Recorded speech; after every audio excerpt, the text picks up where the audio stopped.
नमस्कार। बड़ी बहस मध्य प्रदेश में आप सभी का बहुत स्वागत है। मैं हूं आपके साथ सिमरन पटेल। बीजेपी के खिलाफ आपको बता दें, बीजेपी के खिलाफ विपक्षी दलों की एकता लोकसभा चुनाव के लिए कितनी फायदेमंद होगी, इसका लिटमस स्टेटस जो है, टेस्ट जो है, मध्य प्रदेश के आगामी विधानसभा चुनाव में होगा। आमतौर पर बायोप्लोवर मध्य प्रदेश में कांग्रेस या बीजेपी की सरकार बनती है, लेकिन इन सरकारों के बनने बिगड़ने महत्वपूर्ण भूमिका छोटे दलों का होता है।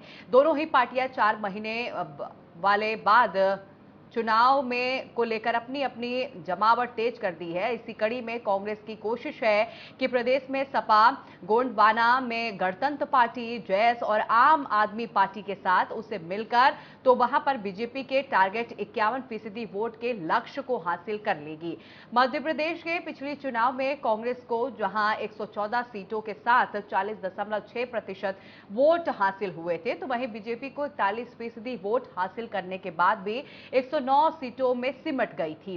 वोट प्रतिशत के इस खेल में गोंगपा, जयस, बीएसपी, समाजवादी पार्टी जैसे छोटे दलों और निर्दलीय की महत्वपूर्ण भूमिका रही थी। कमलनाथ की कोशिश है कि आदिवासी और अनुसूचित जाति क्षेत्र में प्रभाव रखने वाले छोटे दल उनके साथ आ जाएं या फिर तालमेल कर चुनाव लड़े। इसका सीधा फायदा कांग्रेस को होगा।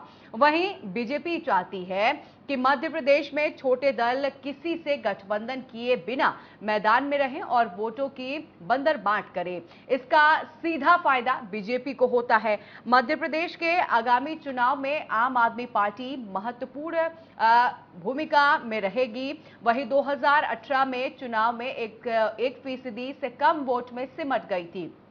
आपने नगरीय चुनाव में 6% से ज्यादा वोट हासिल कर सबको चौंका दिया था। केजरीवाल की पार्टी न सिर्फ सिंगरौली में अपना मेयर जिताया, बल्कि 40 पार्षद भी प्रदेश में बनवाए हैं। उनमें 2 मेयर कैंडिडेट तीसरा पोजीशन पर रहे हैं। ऐसे में यदि कांग्रेस के वोट बैंक के साथ आम आदमी पार्टी और अन्य दलों का वोट शामिल हो जाता है, तो वहां 150 सीटों पर अपने लक्ष्य से कहीं आगे पहुंच सकती है। दूसरी तरफ बीजेपी की 51% वोट बैंक के साथ 200 सीटों के अपने लक्ष्य को हासिल करने के लिए जरूरी है आदिवासी बहुल मालवा, महाकौशल, विंध्य के छोटे दलों को प्रभावी भूमिका पर रहे। आज इसी मुद्दे पर हम विस्तार से बात करेंगे।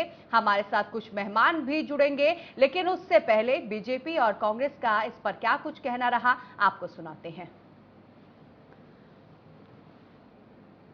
जैसे ही विपक्षी एकता के संदर्भ में मीटिंग शुरू हुई हैं, चाहे वो बिहार में हुई हो, पटना में, या अब बैंगलोर में हुई हो, उसके बाद से जितने सर्वेज हैं उन साफ दिख रहा है कि बीजेपी की मोदी सरकार जो है वो विपक्षी एकता के सामने नहीं टिक पाएगी चुनाव में। तो जिन लोगों को समय नहीं दिया जाता था मोदी जी की तरफ से, उन घटक दलों को भी अब समय दिया जा रहा है। लेकिन ये बात भी हकीकत है कि सबसे पुराने घटक दल, चाहे वो शिवसेना हो, चाहे वो हनुमान बेनीवाल जी की पार्टी हो, चाहे वो बादल साहब की पॉलिटिकल पार्टी हो जो शिरोमणि अकाली दल के नाम से है, इन सब ने इनका साथ छोड़ा है पिछले कुछ सालों के अंदर। तो ये कभी भी घटक दलों को समझते हैं और ना ही उनको उनका जो अधिकार है वो देते हैं। कितनी ही मीटिंग कर लें, इस तरह विपक्षी एकता से डर के इस तरह की मीटिंग्स की जा रही हैं। काश एक मीटिंग मणिपुर में ऐसा रोकने के लिए भी की होती, काश एक मीटिंग मध्य प्रदेश में होने वाला भ्रष्टाचार को रोकने के लिए भी की गई होती, तो शायद उसमें कुछ दम होता। ये आप मीडिया के मित्र हैं। मोदी जी ने लोकतंत्र को सशक्त बनाया है कि कमजोर किया है, तो भारत की 140 करोड़ जनता जानती है। ये वो सब लोग हैं जो एक दूसरे पर झपट्टे मारने के तैयार बैठे हैं। ये एक दूसरे के जानी दुश्मन हैं, लेकिन सब अपने स्वार्थों के लिए इस समय एक ऐसे व्यक्तित्व पर जिसको दुनिया अप्रिशिएट कर रही है, जिस नेतृत्व के प्रति भारत के नेतृत्व में आजादी के 75 वर्षों में अगर किसी नेतृत्व पर आज इस गहराई के साथ दुनिया ने विश्वास किया है, तो भारत के प्रधानमंत्री नरेंद्र मोदी जी हैं।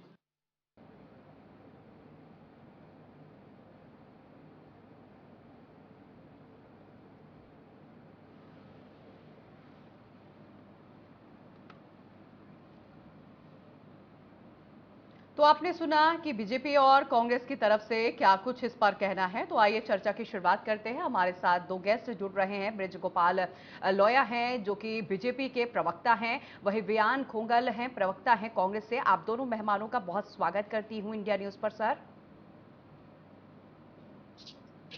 सबसे पहले बृज गोपाल जी आपसे ही शुरुआत करती हूँ। बृज गोपाल जी, फिलहाल अब चुनाव जो है काफी नजदीक है और ऐसे में तमाम बयानबाजी तो हो ही रही है। फिलहाल सबसे पहले आपसे यही समझना चाहूंगी किस तरह की तैयारियां आपकी।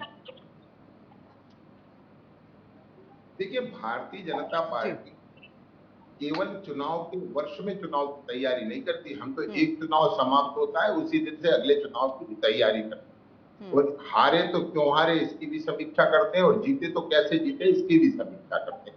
हम एक जी। निरंतर चलने वाले राजनीति। भारतीय जनता पार्टी ने एक लक्ष्य तय किया है कि हमें प्रत्येक मतदान केंद्र पर 51% मतों को हासिल करना है, और उस लक्ष्य के लिए भारतीय जनता पार्टी ने प्रत्येक बूथ पर एक बूथ अध्यक्ष, एक महामंत्री, एक बीएलए की नियुक्ति की है। उसके जी। साथ 10 लोगों की एक टीम और है। कार्यक्रम का प्रभारी है, मन की बात का प्रभारी है, सब प्रभारी है। हम्म। उसके अलावा हर पन्ना जो मतदाता सूची का एक पेज है उसका एक प्रभारी नियुक्त है। तो हमारे पास टीम है, और उस टीम के आधार पर, सरकार के कामों के आधार पर जी। हम ये लक्ष्य लेकर चल रहे हैं कि हम मध्य प्रदेश में हर बूथ पर 51% वोट लेने का जो लक्ष्य है उसे हासिल करेंगे, और केंद्रीय नेतृत्व ने जो हमें टास्क दिया है जी। उस टास्क को पूरा करेंगे। ठीक है, ठीक है। रुक कर लेती हूँ। कांग्रेस से भी प्रवक्ता हमारे साथ वियान जी जुड़े हुए हैं। वियान जी, फिलहाल अभी अगर हम बात करें तो जो मौजूदा स्थिति है, आप सभी देख रहे हैं कि मध्य प्रदेश में एक के बाद एक तमाम ऐसे विषय हैं, तमाम ऐसे मुद्दे हैं जिस पर राजनीति जो है वो जमकर हो रही है, लेकिन चुनाव काफी नजदीक है। अभी तक आपके सामने जो टक्कर में सिर्फ बीजेपी थी, लेकिन अब आम आदमी पार्टी भी है। फिलहाल इस टक्कर को किस नजरिए से देखते हैं आप? जी, सबसे पहले तो ये जी। जो कलर ब्राइटनेस जो आपको कम दिखाई दे रही होगी टीवी स्क्रीन पर, उसके लिए अपनी ओर से तो क्षमा मांगता ही हूँ। जी। साथ में ये बता दूं कि ये तीसरी बार है मध्य प्रदेश के भारतीय जनता पार्टी के राज में जिसमें मेंटेनेंस के नाम पर हमारे घर में बिजली काटी गई है, और ये पूरे प्रदेश में चल रहा है। तो इंडिया न्यूज के दर्शकों को भी और तमाम प्रदेशवासियों को इस बात की जानकारी होनी चाहिए जी। कि क्या बिजली का हाल है मध्य प्रदेश के अंदर। हम्म। चलिए, प्रश्न पर आपके वापस आता हूं। जी। आम आदमी पार्टी इंडिया नाम का जो हमारा एनडीए अब जिसका विस्तार हुआ है, और इंडिया हमारा जो अलायंस हुआ है, Indian national democratic inclusive alliance नाम से, जी।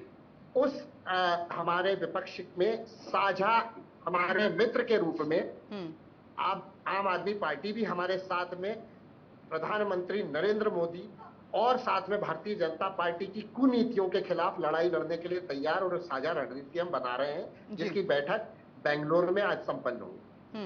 तो आम आदमी पार्टी अब हमारे आने वाले चुनाव में हमारा कॉम्पिटिटर या प्रतियोगी नहीं, वे हमारे मित्र दल के रूप में कार्य करेगा, और भारतीय जनता पार्टी को इस प्रदेश से, इस कुशासन को उखाड़कर फेंक देगा।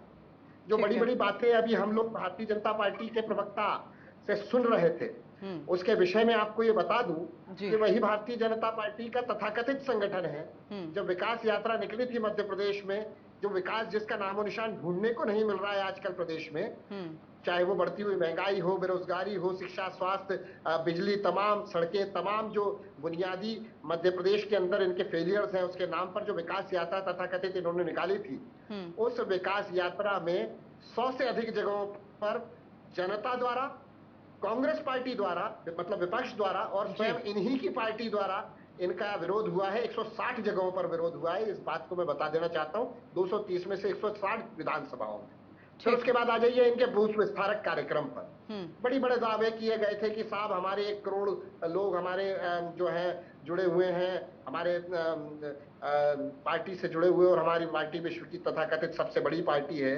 उसके बावजूद आज ये हाल हुआ था कि इनके जो बड़े जितने भी नेता थे, वो बूथ विस्तारक कार्यक्रम में 30 घंटे बिताने वाले थे, कहीं बूथ विस्तारक कार्यक्रम में प्रदेश भर में नजर नहीं आए थे। 1 घंटा शायद किसी ने बिता दिया हो, भूले भटके, तो मैं कह नहीं सकता। तो जनता इस बात को अब समझ चुकी है, जिस प्रकार से समाज का हर वर्ग आज मध्य प्रदेश में परेशान है, किसान हो, मजदूर हो, हमारी माताएं बहनें हो। ठीक है हमारे रियान जी, माताओं बहनों का इसी परेशानी से भी जवाब ले लेते हैं। आप जुड़े हुए हैं हमारे साथ ब्रिज गोपाल जी। ब्रिज गोपाल जी, अभी आपने देखा कि आपके सहयोगी वियान ने अपनी जब चर्चा की उन्होंने शुरुआत किया तो सबसे पहले मध्य प्रदेश की क्या स्थिति है उस ओर उन्होंने ध्यान खींचा। आप लगातार जनता जो है परेशान हो रही है, खुद आपके साथ आपके सहयोगी इस वक्त जुड़े हुए हैं, वो यही बता रहे हैं कि बिजली की कितनी समस्या है वो भी आप देख सकते हैं। फिलहाल इस पर क्या कहेंगे आप? आप स्टूडियो में जहां से बात कर रहे हैं वहां है या नहीं? ये मध्य प्रदेश में नहीं है सर, उजाले में हूँ। स्टूडियो दिल्ली में है सर। मैं बहुत छोटे से गांव में रहता हूँ, मेरा बड़ा स्पष्ट सुन लीजिए। उन्होंने जो कहा है व्यास जी ने, मैंने बड़े गौर से सुना है कि मेरे घर की बिजली मेंटेनेंस के नाम पर काट दी है। बड़ा दुर्भाग्य है, आपको ये मालूम होना चाहिए कि मेंटेनेंस के नाम पर किसी के घर की बिजली नहीं कटती, घरों की बिजली नहीं काटी जाती है। मेरे घर की नहीं, मेरे पूरे एरिया में नहीं है भैया। मैं आपके बीच में नहीं बोला था, उम्मीद करूंगा कि आप भी चुपचाप मेरे घर तक मत आइए ना। मैंने जो बात नहीं बोली वो बात मत बोलिए। आपने कहा है, जो आपने कहा है उसका उत्तर आपको व्यान जी बोलने दीजिए। आप जहां पर इस वक्त मौजूद हैं, जहां पर बैठे हुए हैं आप वहीं के बारे में जिक्र कर रहे हैं, उन्हें बोलने दीजिए। आप याद रखिएगा और मेरे हर शब्द का जवाब दीजिएगा, परंतु अपने समय बोलिए। बोलिए ब्रिज गोपाल जी। मुझे कोई एतराज नहीं है। आप कृपया करके मेरे घर पे मत आइए, मैंने अपने घर का इस्तेमाल नहीं किया। मैं तो आपके घर पे आऊंगा, यदि आपके घर की बिजली नहीं है तो उसकी समस्या का हल करना भारतीय जनता पार्टी के कार्यकर्ता के नाते मेरा कर्तव्य है। ये मेरा कर्तव्य है। ये विषय आपने उठाया था, मैंने नहीं उठाया। मैं फिर से कहता हूँ, और जो मैं केवल आईना हूँ, जैसा आप दिखेंगे मैं वैसा दिखाऊंगा। अब आप तो मैं आपसे कहता हूँ डिबेट। ठीक है ब्रिज गोपाल जी, बोलिए, अब बोलिए। आज हमारे साथी अभी कह रहे, मुझे तो जो मालूम था वो ये था कि आपने मध्य प्रदेश में कांग्रेस किस किस के साथ लड़ेगी उस पर संवाद किया, मगर एक आज बड़ी खबर मुझे मेरे कांग्रेस के प्रवक्ता साथी ने दी है कि वो आम आदमी पार्टी के साथ भी मध्य प्रदेश में चुनाव लड़ रहे हैं। ये तो शायद आपको भी नहीं मालूम था जी। आज एक जिसकी बात कर रहे थे कि इंडिया नाम से एक गठबंधन बनाया है, उस गठबंधन में जिन अरविंद केजरीवाल की आम आदमी पार्टी के साथ ये चुनाव लड़ेंगे, उनकी देश में एक लोकसभा है। जिस आरजेडी के लालू प्रसाद यादव और तेजस्वी यादव के साथ ये चुनाव लड़ेंगे, उनके पास 0 सीट है लोकसभा की। ये लोगों का आज गठबंधन हुआ है। शरद पवार है उसमें एक, जिनकी पार्टी नहीं बची, कहां गई पार्टी की, वो ढूंढ नहीं पा रहे हैं। इन लोगों का आपस में एक गठबंधन हुआ है 26 दलों का। तो ठीक है ना ब्रिज गोपाल जी, आप किन किन दलों से गठबंधन हुआ है, उनके पास कौन सी विधानसभा सीट है, उनके पास कितने विधायक हैं, इस पर ना चर्चा करिए। आप ये जानकारी दीजिए कि आज विपक्षी दल जो हैं वो एकजुट हो गए हैं। ठीक, हाँ, आप वो जवाब दीजिए। इस एकजुटता को आप किस तरह देखते हैं, क्योंकि सारे विपक्षी दल एक साथ हो गए हैं। अब आप इसे किस तरह देखते हैं? चुनाव में कितनी बड़ी आप चुनौती मानते हैं? मैं बता तो रहा हूं जी, वो चुनौती किसके लिए है? चुनौती किसके लिए है? चुनौती इनके लिए है जो ये स्वीकार कर चुके हैं कि भारतीय जनता पार्टी से अकेले लड़ना हम में से किसी की क्षमता के बाहर है। भारतीय जनता पार्टी के मुकाबले खड़े हो पाने की स्थिति में नहीं है। उसमें किसी को बैसाखी की जरूरत है, किसी को सपोर्ट की जरूरत है, किसी को हाथ पकड़ के खड़ा करना पड़ेगा, किसी को कोई स्ट्रेचर पर पड़ा है। ये लोग कभी मुकाबले में नहीं है, क्योंकि ये जनता के बीच में नहीं है।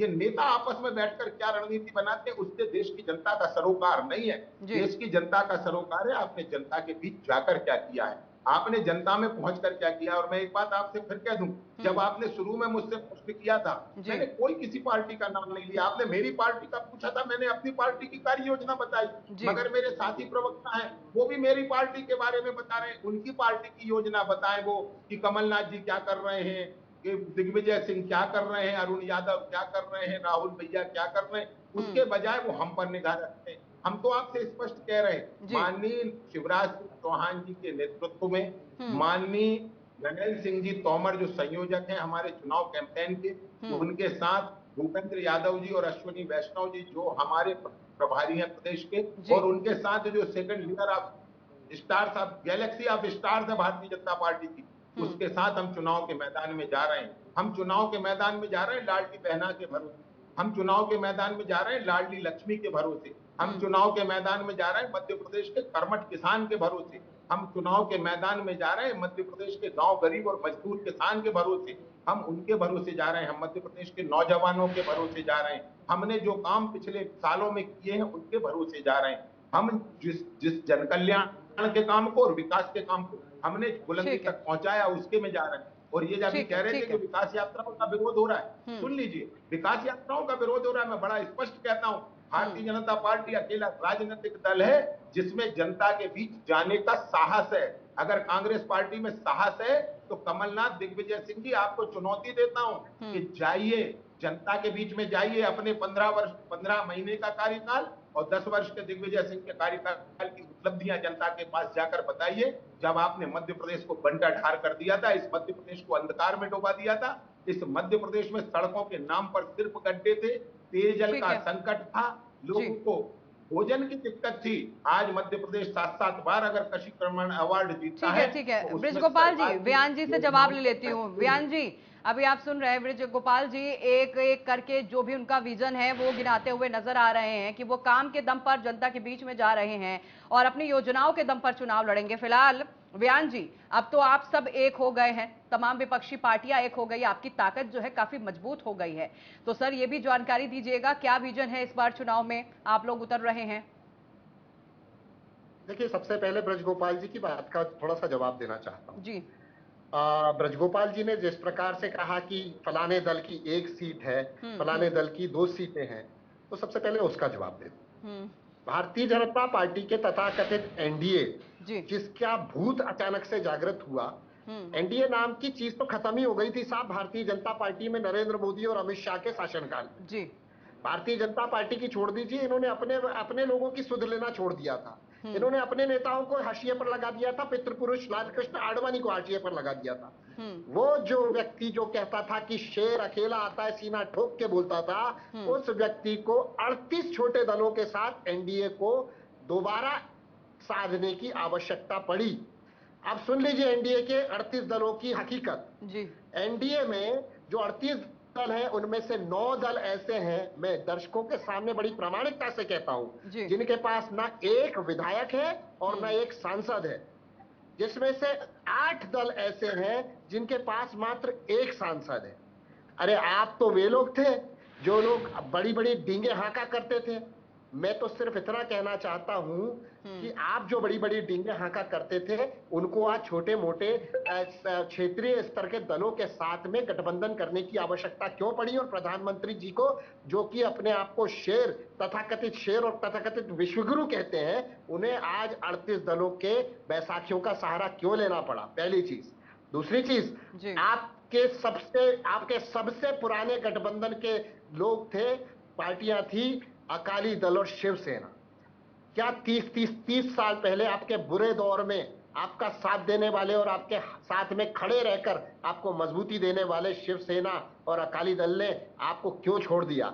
आपके वो सबसे पुराने मित्र थे, आप अपने सबसे पुराने मित्रों के साथ तो दोस्ती नहीं निभा पाए और कांग्रेस पर सवालिया निशान उठाते हैं। ये सारे कांग्रेस के जितने भी ठीक है व्यान जी, ठीक है, कौन किसका साथ छोड़ दिया, कौन किसका दामन थाम लिया, वो स्थिति जो है वर्तमान में, ठीक है। अब आप लोग की ताकत काफी मजबूत हो गई है, तमाम छोटे दल आपके साथ है, ठीक है। आपका विजन क्या है वो बताइए सर। बताइए जी।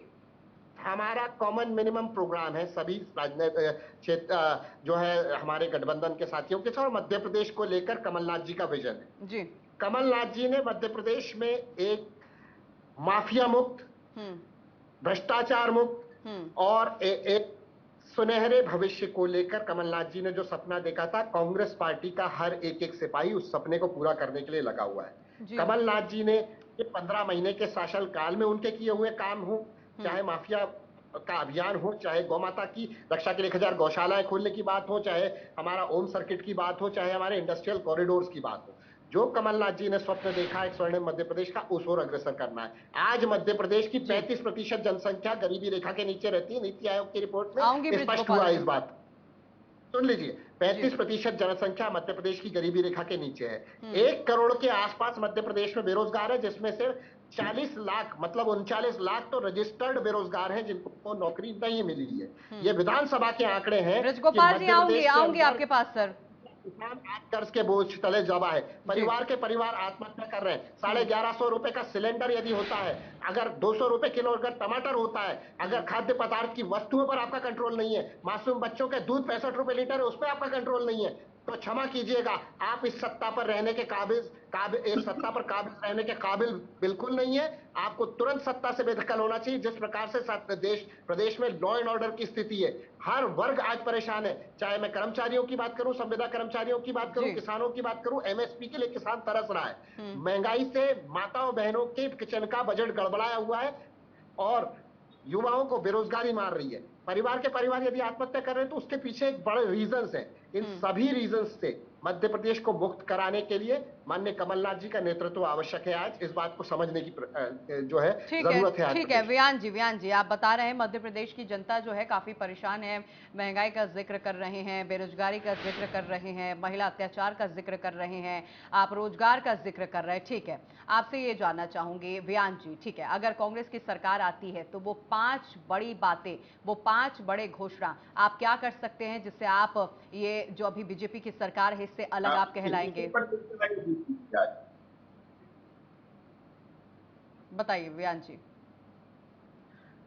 देखिए, सबसे पहला और जो है हमारे घोषणा पत्र जिसको हमने अपना वचन पत्र नाम दिया है, उसमें सबसे पहली प्राथमिकता मध्य प्रदेश की महंगाई से जूझती हुई जनता को और मध्य प्रदेश की माताओं बहनों को, जिनको 1500 रुपए में हम 1500 रुपए महीना जो है 1500 रुपए महीना और 500 रुपए में सिलेंडर देना, जिससे कि खाद्य पदार्थ की जो वस्तुओं की जो अनियंत्रित जो महंगाई दर है उस पर कंट्रोल करने का प्रयास करना। दूसरा है सबसे बड़ा हमारे किसान की एमएसपी को सुनिश्चित करना। तीसरा सबसे बड़ा है हमारे बच्चों से लेकर हमारे गरीब बुजुर्गों से लेकर मध्यम वर्गीय परिवारों के स्वास्थ्य को सुनिश्चित करने के लिए हम लोग एक बड़ी योजना लेके आने वाले, जिससे 20 लाख रुपए तक का बीमा, जो नरेंद्र मोदी की सरकार 5 लाख रुपए दे रही है, उसको बढ़ाकर 20 लाख रुपए करने की बात हम लोग करने जा रहे हैं।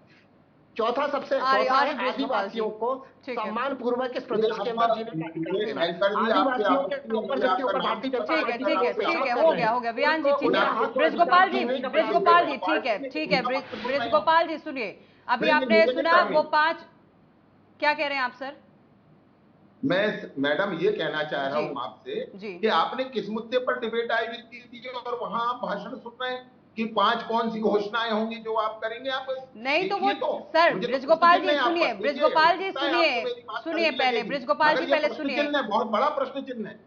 ब्रजगोपाल जी पहले आप सुनिए, वो बता रहे हैं कि मध्य प्रदेश की जनता परेशान है, 5 खामियां वो आपकी गिना रहे हैं, तो बस उसी चीज को मैं कह रही हूँ कि कौन सी वो 5 बड़ी चीज आप लाएंगे जिससे आप अलग बीजेपी से कहलाएंगे। ये सवाल करना तो लाजमी है ना सर, वो 5 खामियां तो आप ही की बता रहे हैं ना। ठीक है, तो मेरी आवश्यकता नहीं थी, मेरी आवश्यकता मुझे नहीं लगता। तो मेरा तो फर्ज है ना सर दोनों पार्टियों से सवाल पूछना, मेरा तो फर्ज है ना दोनों पार्टियों से सवाल पूछना। ब्रजगोपाल जी आप समझिए पहले बात को, समाधान भारतीय जनता पार्टी देगी। मैं आपसे फिर कहता हूं, केवल समस्याएं खड़ी आप लोग कर सकते हैं, समाधान नहीं दे सकते।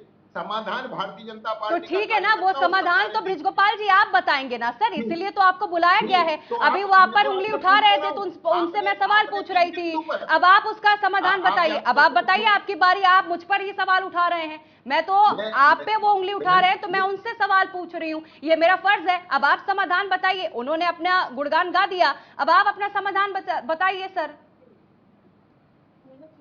आपकी हो गई बात? जी बोलिए।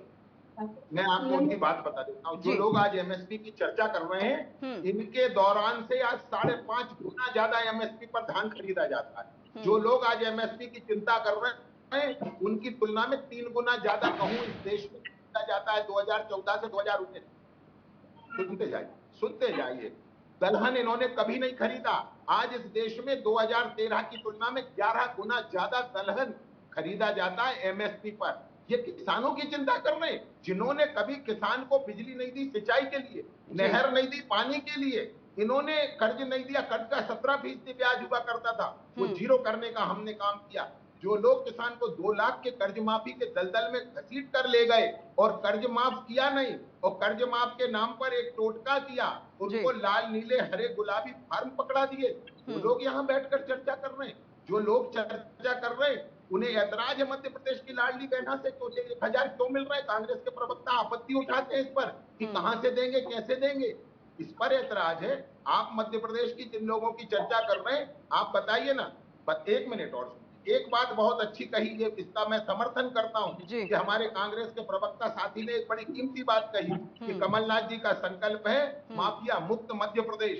तो आपको मालूम है 2019 की सरकार में कांग्रेस सरकार के मंत्री उमंग सिंगार ने ये कहा था कि मध्य प्रदेश में दिग्विजय सिंह से बड़ा कोई माफिया नहीं है, क्या उससे मुक्त कर पाएंगे दिग्विजय सिंह जी मध्य प्रदेश को? मैं नहीं कह रहा हूं, ये कांग्रेस सरकार के मंत्री कह रहे हैं। इसका जवाब देंगे मेरे साथी प्रवक्ता। ठीक है ब्रिजगोपाल जी, नियान जी, आपका भी बहुत शुक्रिया करूंगी आप दोनों मेहमानों का बातचीत करने के लिए। समय बस इतना ही। फिलहाल अब देखना होगा कि कौन किस पर जो आरोप लगा रहे हैं वो आरोप कितने सच हैं, और अब देखना यह भी होगा कि अब जब विपक्षी पार्टियां जो हैं एकजुट हो गई हैं तो नया चुनाव, नया रंग क्या कुछ देखने को मिलता है। फिलहाल बड़ी बहस में बस इतना ही। खबरों के लिए देखते रहिए इंडिया न्यूज।